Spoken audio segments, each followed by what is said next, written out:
Hi, unruly anime. This story begins when a peaceful city is attacked by a monster known as a kaiju.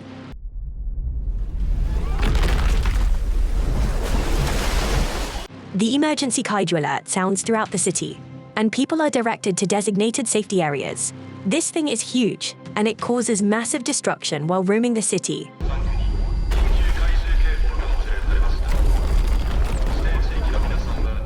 So a defense force arrives and opens fire on it. This isn't humanity's first time being attacked. So some people watching the scene eagerly wait to see which division of the defense force will arrive. It's the 3rd division, and they swiftly move in to deal some damage to the kaiju.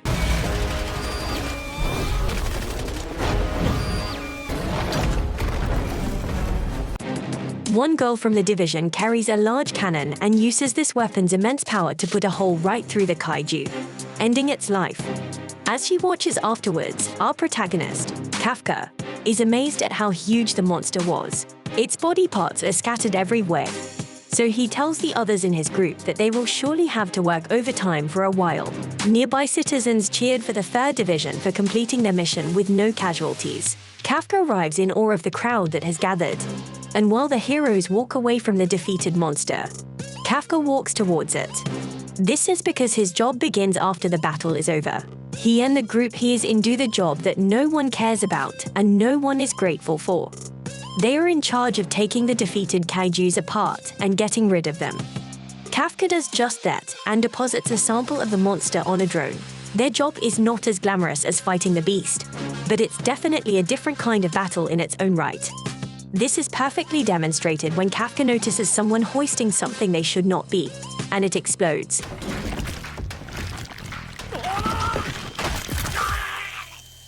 Causing someone to get hurt. Luckily, Kafka has had injuries just like before, so he handles the situation. These guys have a ton of work ahead of them, and Kafka laments how the bosses want them to clean up the gigantic mess in just 1 week. Just then, Kafka is told that he will be going to a different area as they are short-staffed, and he is shocked to hear that he will be going to the intestines. Kafka is dragged away, so the others discuss just how bad the intestines are. Kafka arrives at the intestines and instantly loses his appetite. He is a hard worker, so Kafka pushes through his discomfort to get the job done. That night, Kafka arrives home exhausted, and he does his best to get rid of the smell from work. A news report comes on about Division 3 and their captain, Mina. At just 27 years old, she has not just become the captain. She has managed to slay hundreds of kaiju. A look back shows that she and Kafka were friends, and she was emotional when they promised to eliminate kaiju together. Mina is incredibly popular and famous now, so there are talks of her becoming a candidate for commander of the defense force. Kafka wonders how he ended up on the opposite side of things, but the thought is too depressing, so he tries not to think about it. He reminds himself that cleaning is also an important job that helps people. On top of that, he's able to eat the foods he likes and has an apartment that he is content with. Kafka thinks that this should be enough and just goes to sleep. The next morning, Kafka arrives at work, where he is introduced to the part-time student that will be working with them from now on. His name is Ichikawa, and he is determined to join the defense force. Kafka's co-worker points out that Kafka had the same dream he has, but he eventually just gave up and became a veteran at the cleaning company. Ichikawa wonders why he gave up, so Kafka concedes that he realized that his abilities are limited. He tried hard, but there's always someone better. Kafka tries to have a positive attitude about it, but Ichikawa is completely serious. He declares that he will never give up for any reason, so he can't understand Kafka's logic. He doesn't want to understand either, so he just goes to get changed. Everyone thought that they would get along because of their shared dream, but Kafka is furious since he knows that there is no way to answer the kid's question without looking miserable. Kafka is forced to do some reflection, and he wonders if quitting is really that bad. They all had to work and go over the plan for the day. They decide which parts need to be preserved for research, and which parts simply need to be destroyed. Ichikawa is assigned to the intestines. Kafka is glad because of the kid's attitude, but he finds that he will be assigned to the intestines as well. For the 2nd day in a row, he is told that it's because he's good at dealing with intestines. So Kafka vows to show everyone what he's made of. The boss points out how Kafka complains a lot, but acknowledges that he's a diligent worker.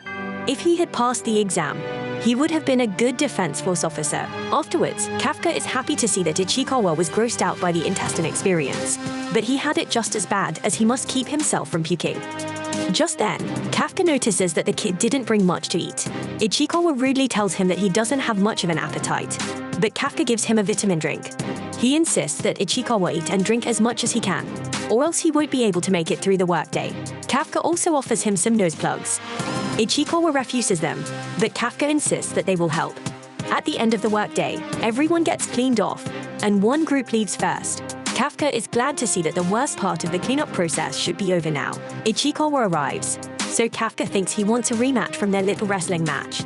But Ichikawa surprisingly thanks him for his help getting through the day. Before he leaves, Ichikawa points out that the defense force has changed their age limit to join. It is now 33 years old. Ichikawa knows that it's none of his business, so he does. Kafka gets the terrifying monster to chase him through the streets, and he just barely manages to dodge its attacks. He then gets away for a moment by running into a narrow building and running through a pane of glass.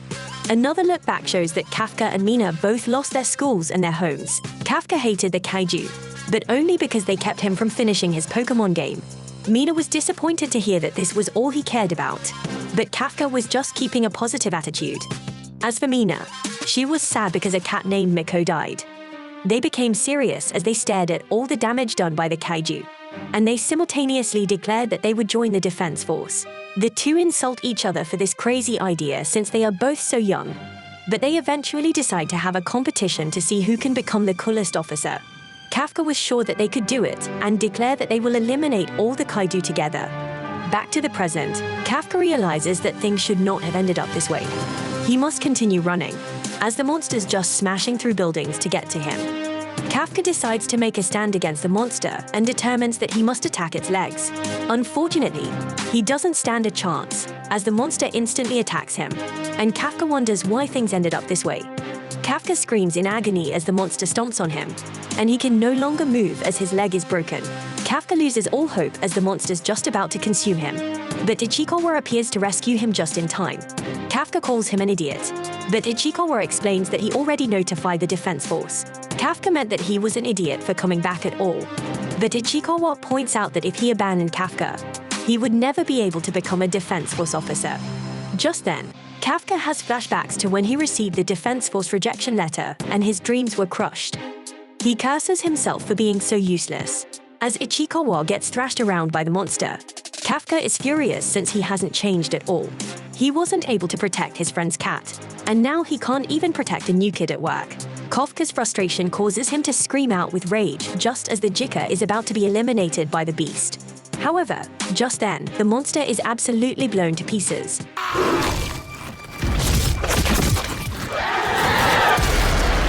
Leaving the two guys shocked. A female voice declares that the target has been eliminated, and Kafka is shocked to see that Mina has arrived with the other members of the 3rd Division.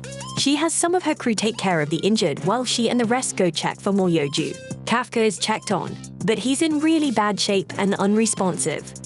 That night at the Yokohama hospital, Kafka marvels at how amazing Mina has become. She was able to eliminate such a terrifying monster in an instant. So Kafka determines that she has gone to a place that he can never reach. Kafka thought that he was alone, but he is shocked when he learns that Ichikawa is right next to him. Ichikawa points out that if Kafka didn't rescue him and tell him to run away, he would be dead right now. Kafka is then shocked when Ichikawa says that he is cool, and Kafka thinks about his competition with Mina to become the coolest officer. Ichikawa thinks that Kafka should be an officer, but once again declares that it's up to him. Kafka punches himself, finally snapping out of his negative mindset as he wonders how long he was intending to turn a blind eye. He thanks Ichikawa and tells the kid that he really is a good person. Kafka still doesn't think that giving up is a bad thing, but it's definitely not good to deceive himself. He then confidently declares that he will once again aim to become a defense force officer. His heroic declaration is interrupted, though, when he is shocked to find a monster hovering above him. This thing says that it has found him, and it shoves itself into Kafka's mouth.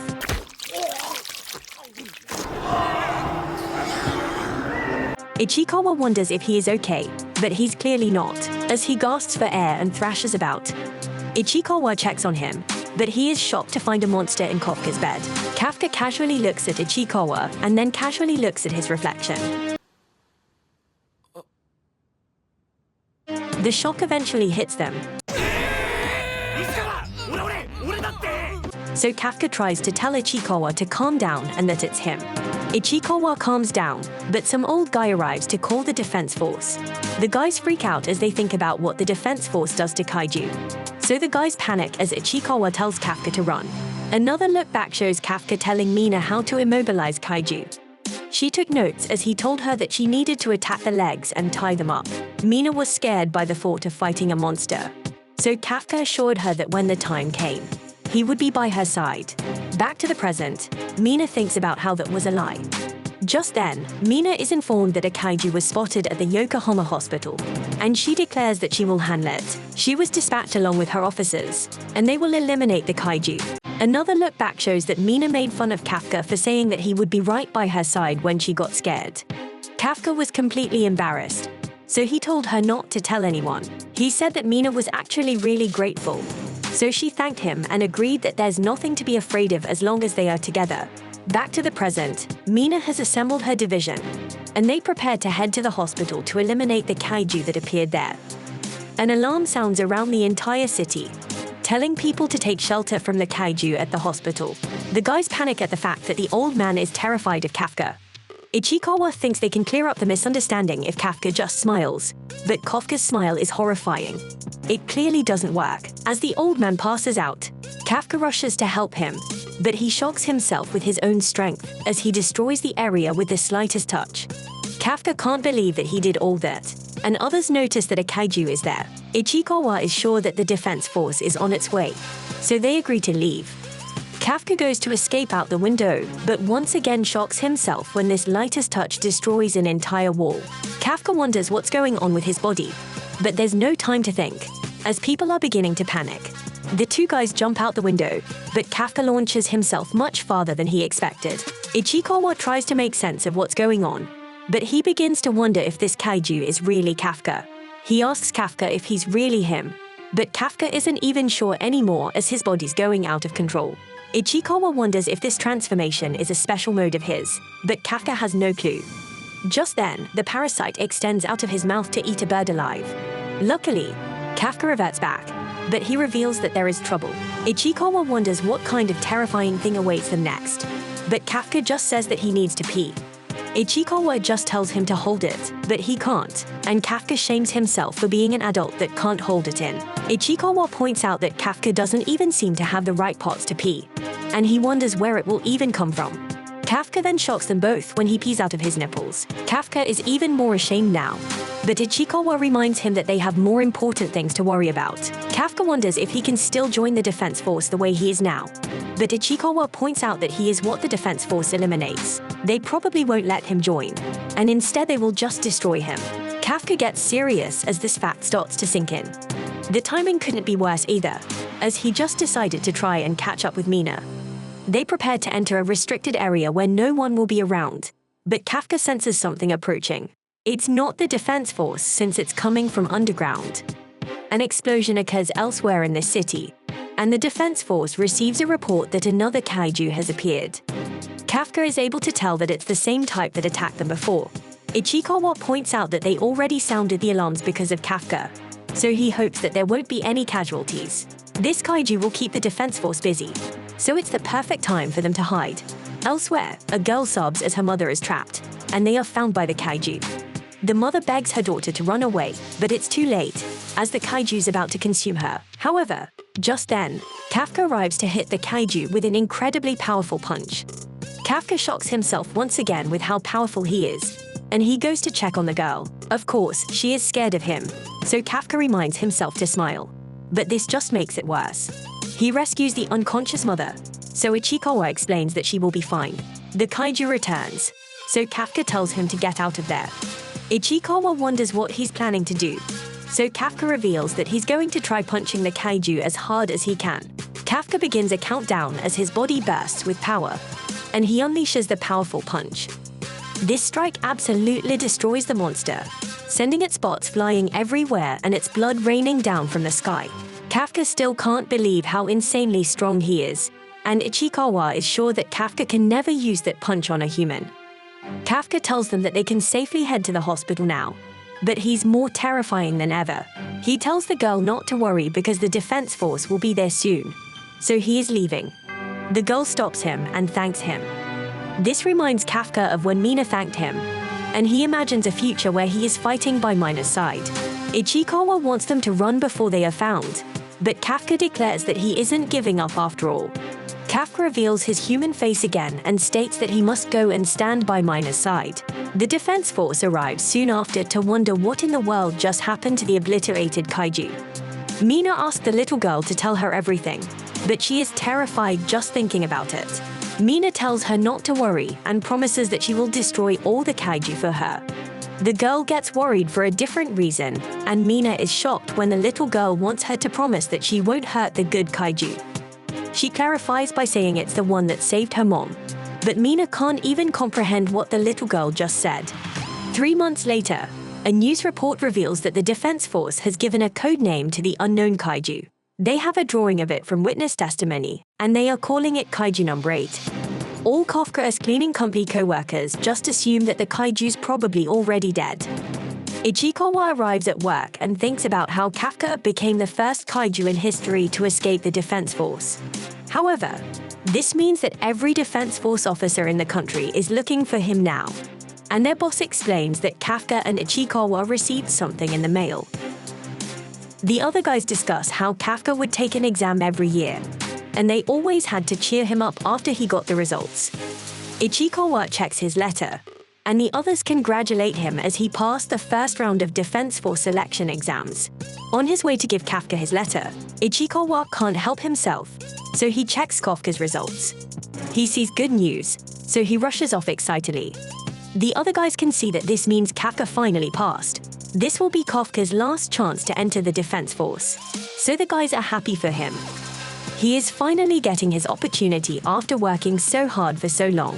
Ichikawa excitedly tells Kafka that he passed the first round of exams, but he becomes furious when Kafka is in his kaiju form. Kafka changes back, as he didn't even notice, but he doesn't fully transform. Ichikawa points out that he was just on the news, so he needs to be more careful. We then learned that they returned to the hospital shortly after the whole incident and just lied about everything. Ichikawa thought that Kafka would be more happy about the latter, but Kafka reveals that the second round is where he always fails. Ichikawa wonders if Kafka is really planning to take the next exams with this crazy body of his. Kafka assures him that no one will notice, but he still can't get his transformation right. Ichikawa points out that the first round is just a written test and some paperwork, but there will be officers every way during the second. This will be really dangerous, as they will eliminate Kafka on sight if they see he is a kaiju. But Kafka declares that he's taking the exam no matter what. He has been working really hard these past 3 months, and this is his last chance since he is 32 years old. Ichikawa was just as determined, so he says that no matter what happens to Kafka, he's not going to drop out either. They agree that if they're going to do it, then they're going to do it as rivals. Kafka casually goes to drink something, but he has a hard time opening his water bottle. He ends up transforming and destroying it with his immense strength. So Ichikawa takes back everything he said. The two finish arguing, and Ichikawa tells them that the other cleaners will arrive soon. Kafka is actually relieved that he passed the first round, and he declares that it's time for his revenge match against the second round of exams. 10 days later, the guys arrive at the Defense Force's Tachikawa base for the exam. Ichikawa has been to a different base on a field trip before, but this one is much bigger. This one shares the area with a self-defense force garrison, so troops are everywhere. Ichikawa points out how it makes things much more dangerous since if Kafka transforms there, he would be eliminated within seconds. Other examens begin arriving, so Kafka declares that it's time to go. He wants to get checked in even though they are pretty early, but some girl gets his attention by calling him an old man. Kafka points out that he is not old since he's still just 32, but she points out that that is old. She tells him to move his truck, but he states that there are tons of other parking spots. She insists, since her lucky number for the day is 5. Kafka has had enough of the annoying girl, so he declares that he will teach her some manners. Kafka is shocked when she removes her dress to reveal her suit underneath. and she declares that she will just move his vehicle herself. The guys are shocked by her suit, which seems to give her immense power, and she lifts the truck with one hand. They are horrified as she just tosses it aside, and Kafka points out that that is a company vehicle.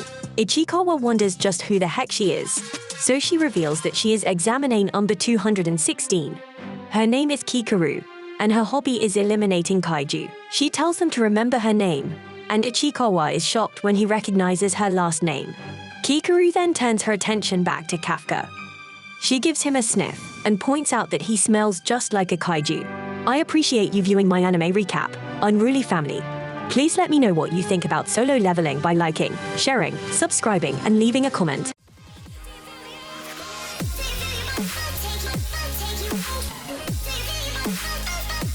Take you out.